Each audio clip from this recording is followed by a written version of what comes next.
السلام عليكم ورحمة الله وبركاته. إلى جميع الإخوة والأخوات أقدم لكم تحياتي المحبة والمباركة. اليوم نجتمع باسم الله القدوس سبحانه وتعالى، ونبدأ بذكره وتمجيده كما ينبغي أن يذكر ويمدح، فهو سبحانه وتعالى الغفور الرحيم. نحمد الله ونشكره على جميع رسله وأنبيائه، وخاصة خاتم الأنبياء نبينا الكريم محمد صلى الله عليه وسلم، الذي أرسل بالهدى ودين الحق ليظهره على الدين كله. نسأل الله أن ينزل عليه وعلى آله وصحبه أجمعين السلام والبركات، وأن يوفقنا جميعا للعمل بسنة نبينا محمد صلى الله عليه وسلم، والتمسك بكتاب الله العزيز، ليكون لنا هدى ونورا في حياتنا. نسأل الله أن يجمع كلمتنا ويوحد صفنا ويثبت أقدامنا على طريق الحق، وأن يجعل هذا الجمع المبارك سببا في تقوية أمتنا الإسلامية في كل مكان. والسلام عليكم ورحمة الله وبركاته. இன்றைக்கு அந்த கழிவுகளை அவர் மேல் எரிந்த மக்களாக யாரை அடையாளம் காணலாம்? என் பதில் என்னவென்றால், வரலாறு ஏற்கனவே உங்கள் கண்முன்னே வெளிப்படுகிறது. ஆர்த்தோடாக்ஸ் கிறிஸ்தவ உலகம், ஆர்த்தோடாக்ஸ் கிறிஸ்டியன் வேர்ல்ட் சத்தியமாக கூறுகிறது, 1000 ஆண்டுகளாக கூட எங்களால் ஒப்புக்கொள்ள முடியாது. ஒரு ஆண் இன்னொரு ஆணை திருமணம் செய்து திருமண சான்றிதழ் வாங்க முடியுமா?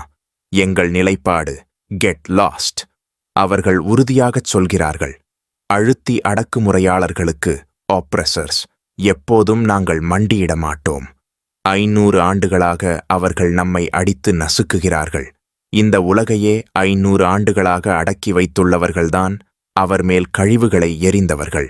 இப்போதும் அவர்கள்தான் அந்த கழிவுகளுடன் இணைந்து செயல்படுகிற கூட்டணியில் இருக்கிறவர்கள். அந்த 500 ஆண்டுகளாக நடந்த ஒடுக்குமுறையின் முடிவுக்கு நாம் தற்போது வந்துவிட்டோம். அல்லாஹ் இப்போது தலையீடு செய்கிறார். அவரை பின்பற்றும் மக்கள் யார்? அந்த கிறிஸ்தவர்கள் யார் உண்மையாக அவரை பின்பற்றுகிறார்கள்? குர்ஆன் அதை பற்றி ஏதாவது சொல்கிறதா? ஆம், சொல்லுகிறது. நான் அந்த வசனத்தை 5 லட்சம் தடவை மேற்கோள் காட்டியிருக்கிறேன். ஆனால் அவர்கள் என்னை கேட்கவே இல்லை. சிரியாவில் நடக்கும் போலி ஜிஹாதை ஆதரிக்கிறவர்கள் என்னை கேட்கவே இல்லை. இல்லை, பஷார், அவன் 5 லட்சம் குழந்தைகளை பாலியல் பலாத்காரம் செய்தான். மற்றும் புடின் இதுவும் புடின் அதுவும். நான் சொல்கிறேன், இவர்கள் இப்போது ஷைத்தானின் தொடுதலால் பைத்தியமாக்கப்பட்ட மக்களின் நடத்தையை மாத்திரமே காட்டுகிறார்கள். ஆம், ஷைத்தானின் தொடுதலால் பைத்தியமாக்கப்பட்ட மக்களின் நடத்தை. ஏனென்றால் குர்ஆனில் வந்துள்ள உண்மைக்கு இவர்கள் எதிர்த்து நிற்க முடியவில்லை. இல்லை, குர்ஆனின் உண்மை இவர்களுடைய பொய்களை குடைந்து கொண்டு வருகிறது. அந்த போலியான ஜிஹாத் நசுங்கி வீழ்கிறது. உண்மை வந்துவிட்டது. அந்த குப்பைகளையெல்லாம் அகற்றிவிட்டது. உண்மைக்கு எதிராக நின்றுவிட முடியாது. இதுவே உண்மை. அல்லாஹ் தான் குர்ஆனில் சொல்கிறார், Behavior of a people who have been driven to madness by the touch of shaitan because they cannot stand up to the truth which has come from the Quran. No. The truth of the Quran is blasting their falsehood away. The bogus jihad is being blasted away. The truth has come and is dispelling all that garbage. You cannot stand up to the truth. And this is the truth. Allah says in the Quran, وَلَتَجِدَنَّ أَقْرَبَهُمْ مَوَدَّةً لِلَّذِينَ آمَنُوا الَّذِينَ قَالُوا إِنَّا نَصَارَى. அவர் நபி ஸல்லல்லாஹு அலைஹி வஸல்லம், உங்களிடம் அன்பும் நேசமும் மிக அருகில் இருப்பவர்கள் யார் என்றால் அவர்கள் நாங்கள் கிறிஸ்தவர்கள் என்று சத்தமாக அறிவிப்பவர்கள் என்றே குர்ஆன் கூறுகிறது. அந்த குர்ஆன் இதற்கு பிறகும் அவர்களை விவரிக்கிறது. அவர்கள்தான் ஆர்த்தோடாக்ஸ் கிறிஸ்தவர்கள். நான் இதை பற்றி எத்தனையோ முறை உரையாற்றியிருக்கிறேன். அவர் மேல் குப்பைகளை எறிந்தவர்கள் யார்? அவர் மேலும் அவருடைய தாயார் மேலும் குப்பைகளை எறிந்தவர்கள் யார்? அவர்களுடன் கூட்டணி வைத்துக் கொண்டவர்கள் யார்? அதே குர்ஆனே அதை நமக்குச் சொல்கிறது. And in alliance with those who've thrown the garbage on him and on his mother, the same Quran tells us, لا تتخذوا اليهود والنصارى أولياء بعضهم أولياء بعض. Do not take such Jews. யூதர்களையும் அந்த கிறிஸ்தவர்களையும் நண்பர்களாகவோ கூட்டணியாகவோ எடுக்காதீர்கள். யார் அந்த கிறிஸ்தவர்கள் என்றால் அவர்கள் தாங்களே யூதர்களுடன் நண்பர்களாகவும் கூட்டணியாகவும் இருக்கிறார்கள். அந்த வசனத்தின் சரியான விளக்கம் இதுதான். நீங்கள் இதை நிராகரிக்கிறீர்கள் என்றால் பொறுத்திருந்து கபருக்கு செல்லுங்கள், அங்குதான் நீங்கள் உண்மையை பார்ப்பீர்கள். ஆம், Such Christians as your friends and allies, who themselves are friends and allies of each other. This is the correct explanation of the ayah.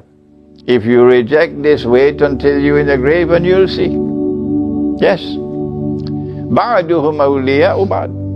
அந்த யூத கிறிஸ்தவ சியோனிச கூட்டணி இவர்கள்தான் குஃபர் பக்கம் நிற்கும்வர்கள். மற்றொரு பக்கம் இயேசுவை பின்பற்றுகிறவர்கள், அதாவது ஆர்த்தோடாக்ஸ் கிறிஸ்தவர்கள். இப்போ நாம் பார்ப்பதற்காக நெருங்கி வந்திருக்கிறது அல்லாஹ் குர்ஆனில் முன்கூட்டியே நமக்குச் சொல்லியிருக்கும் ஒரு நிகழ்வு.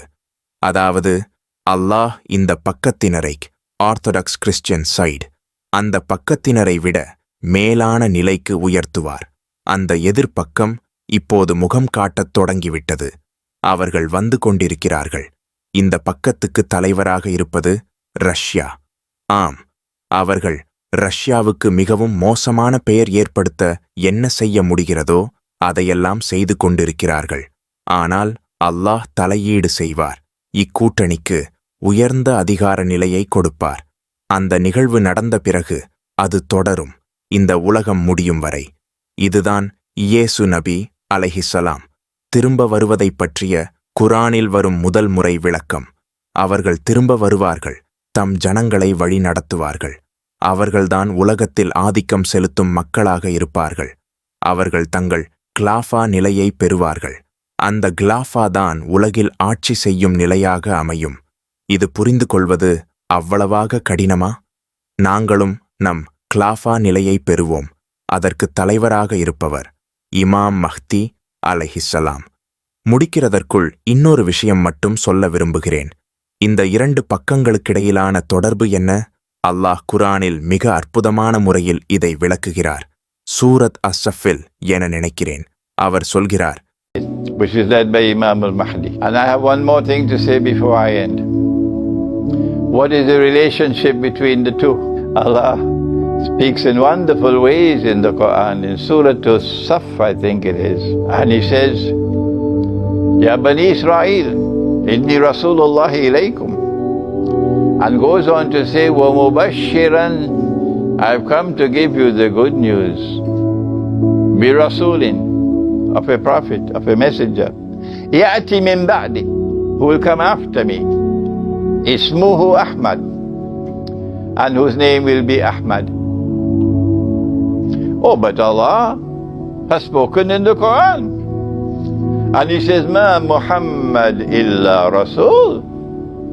He calls him by the name Muhammad. How many times? 4 times in the Quran. அவர் தொடர்ந்து சொல்லுகிறார்.